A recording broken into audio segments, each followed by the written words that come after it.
O ministro da Fazenda, Fernando Haddad, afirmou que a abertura de um crédito extraordinário no orçamento de 2025 para ressarcir aposentados e pensionistas que sofreram descontos indevidos não está em discussão.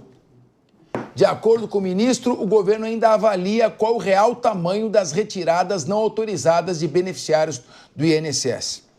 Está certo o ministro Fernando Haddad? Paulo Loyola. Na verdade, a única coisa que ele disse é que isso não está sendo discutido no momento, Capês. Ele só narra um fato. Não tem como estar certo ou errado sobre a narração de um fato. O fato não está em discussão, não tem como ser outro fato. Mais ou menos. Não tem mais ou menos. Ele disse que não está em discussão agora, mas que não é impossível. Sim, o que ele disse não está em discussão, não é impossível que vai acontecer. Mas ele está abrindo a possibilidade que venha a acontecer. Você acha Gente, ele está dizendo. Vamos lá. Paulo Loyola. Não está em discussão, é possível que aconteça. Se eu concordo com isso, não tem como concordar com algo que não está em discussão e que pode entrar em discussão. É simplesmente um fato. Está em discussão? Não está em discussão. Pode haver discussão? Pode haver discussão. Não vejo como discutir isso para além do que já está colocado. Agora, dito isso, acredito que sim, o governo precisa se responsabilizar por essa questão, porque passou pela estrutura do governo esses descontos. Então, do meu ponto de vista, entendo que o governo precisa se responsabilizar em relação a isso e que depois as instituições que cometeram qualquer tipo de erro, de crime ou qualquer questão assim, precisam ser responsabilizadas e cobradas. Agora, os aposentados precisam receber seu dinheiro em primeiro lugar. Muito bem. Rodolfo Maris, se os aposentados e pensionistas precisam receber o dinheiro em primeiro lugar, e se o governo disse que tem que ressarcir os aposentados e pensionistas, tá certo esse assunto não está em discussão até agora? Não, tá errado, tem que estar em discussão sim. E aqui, eu vou deixar as poupas de lado aqui, eu vou ser bem categórico. É inadmissível que isso não esteja sendo pautado e que não é uma prioridade ainda para o ministro da Fazenda. Sabe, eu não consigo acreditar que até agora 31 empresas, entre ONGs e outras coisas, foram denunciadas e até agora não tiveram seus bens bloqueados. Pessoas que tiveram aí as suas Ferraris, Lamborghinis, Rolex, até agora isso não foi vendido, não foi colocado à venda para ressarcir essas pessoas que foram lesadas por esse golpe que aconteceu no Brasil. É inadmissível a postura do Brasil nesse momento. Pessoas que estão lá no comando, aí coloca lá, vamos fazer agora, de 0 a 1, vai ter contato com o aplicativo, porque para quem não sabe, está sendo ressarcido, está se levantando, né? Quantas pessoas foram lesadas por meio de um aplicativo. Mas a gente tem que lembrar que no Brasil ainda existe muita gente analfabeta, senhores de 70, 80 anos, que dependem desse dinheiro, que não conseguem abrir um aplicativo para colocar o nome. Qual é a solução para essas pessoas? Aí vem o ministro e fala, não, nós talvez ainda não sei o que lá, veja bem, o veja bem nada, veja bem nada. São pessoas que foram lesadas, pessoas que recebem já uma mixaria, uma vergonha na sua aposentadoria e vem essas pessoas se beneficiar, sabe? É inadmissível isso, Capês, deveria ser uma prioridade. E aí eu faço aqui um alerta para as pessoas de direita. Eu sei que você não gosta muito quando eu falo de esquerda e direita aqui, porque há uma grande oportunidade nesse momento dessas pessoas serem mais invasivas, serem mais... qual que é o termo que eu posso usar aqui? Serem mais diretas, serem mais...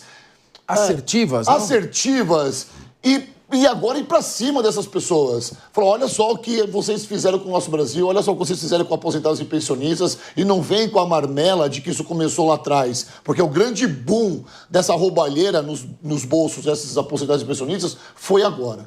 Muito bem. Mônica Rosenberg, você é advogada formada pela USP, salvo engano? Exato. Foi minha caloura? Fui sua caloura. Fui sua veterana, Capim. Você se formou quando? 90. Eu formei em 86. Paguei cerveja. Mônica, brincadeira à parte, você é muito mais competente que eu. Queria ouvir a seguinte opinião. Mônica Rosenberg, nem direita nem esquerda, por favor. Direito. O pensionista e o aposentado que ligar no 135 ou que acessar o aplicativo Meu INSS pode protestar. Aí ele vai lá e vai protestar. olha, essa assinatura não é minha. O que vai falar o INSS ou a entidade que lhe roubou o dinheiro? Não, eu tenho aqui a sua assinatura. Aí ele vai dizer, essa assinatura não é minha. Opa, se você diz que a assinatura não é sua, vamos mandar para uma perícia para saber se a assinatura é verdadeira ou falsa. Quando foi para a perícia, entrou no contraditório. Aquilo não resolve nunca mais. Por outro lado, como é que o INSS vai devolver o dinheiro, ainda que viesse a devolver, se o assunto não está nem em discussão? E eu pergunto, como é que a AGU entra com uma ação cautelar e bloqueia o patrimônio de 12 entidades, quando são 31 as que roubaram o dinheiro dos aposentados? Inclusive a CONTAG, que roubou agricultores e cujo um dos diretores é irmão do presidente da República, que desviou cerca de 500 milhões, e a CONAFER, que chega a uma conta de 2 bilhões de reais e não estão entre as que bloquearam os bens. Eu não estou vendo ninguém preso, não vi nenhuma satisfação, e o governo diz que o assunto não está em discussão. É muito grave. Isso que você está mostrando é justamente a inversão do ônus da prova. As vítimas tendo que provar que são vítimas, a vítima tendo que provar que não foram eles que autorizaram esse gasto, sendo que está explícito, está assim, na cara de todo mundo, que isso foi, sim, um grande esquema de roubo. E aí, 2 problemas, a meu ver. O primeiro é esse que vocês todos já citaram, que é a resposta absolutamente errada. Ninguém parou e falou, peraí, vamos ver o que está acontecendo com os aposentados, como é que nós vamos resolver isso? Bloquear tudo, até errar por excesso. Não, ficou essa conversa de querer dizer que a culpa foi do governo Bolsonaro. Pelo amor de Deus, parem de procurar de quem foi a culpa e bloqueiem todos os envolvidos. E aí nós vamos começar a ver quem é que talvez não deveria ter tido os bens bloqueados. Ah, a advogada está dizendo para fazer coisa irregular. Eu estou dizendo que o mais importante é preservar as vítimas que foram lesadas e ter certeza que elas vão ser ressarcidas. E aí a gente entra no segundo erro, na minha opinião, essa discussão aí se o governo vai reembolsar. Gente, o dinheiro do governo é nosso. Esse dinheiro não é do governo. Alguém roubou, pôs o dinheiro para dentro, compraram Ferraris, essas entidades todas se locupletaram, estão lá com dinheiro que não deveriam ter.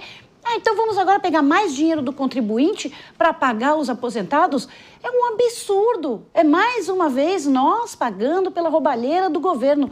Está errado isso. Não pode achar que o dinheiro do contribuinte, o dinheiro daquele próprio aposentado ou do filho dele ou do neto dele, pode ser usado para cobrir um rombo que foi feito por absoluta incompetência de um governo, de um ministro que tinha sido avisado meses antes de que havia alguma coisa errada. Então, que eles tomem as providências certas e que as pessoas certas tenham os seus bens usados para ressarcir esse rombo e não achem que usar o dinheiro público que é nosso é algo que pode ser feito para cobrir a incompetência deles. Maria de Carla, além de tudo que já foi discutido aqui, eu queria ouvir também um comentário seu sobre um ponto a mais, além do que foi discutido. O ministro Carlos Lupe, da Previdência Social, então ministro, tomou conhecimento dos fatos em junho de 2023. Uma advogada que participava da reunião do Conselho Nacional da Previdência Social falou, olha, estão havendo desvios dos pensionistas e aposentados por meio de associações. Ele confessou que tinha sido avisado em janeiro, admitiu que foi avisado oficialmente em junho e jamais tomou qualquer providência de determinar a apuração.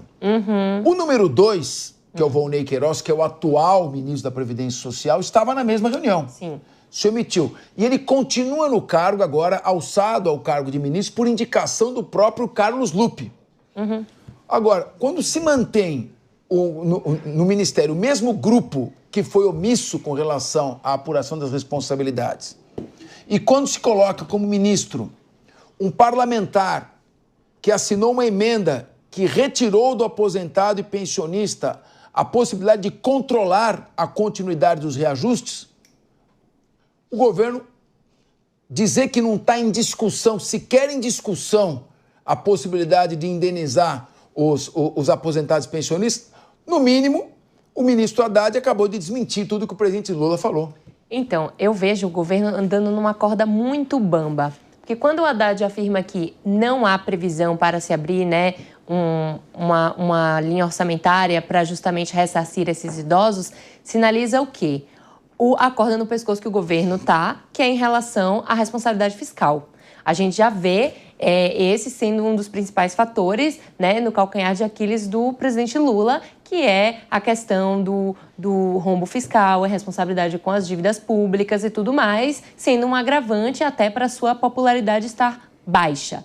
Então, quando eu vejo o ministro dar essa afirmação, sinaliza este medo de estar com a corda no pescoço com relação a essa situação delicada que é com a relação fiscal, a situação fiscal.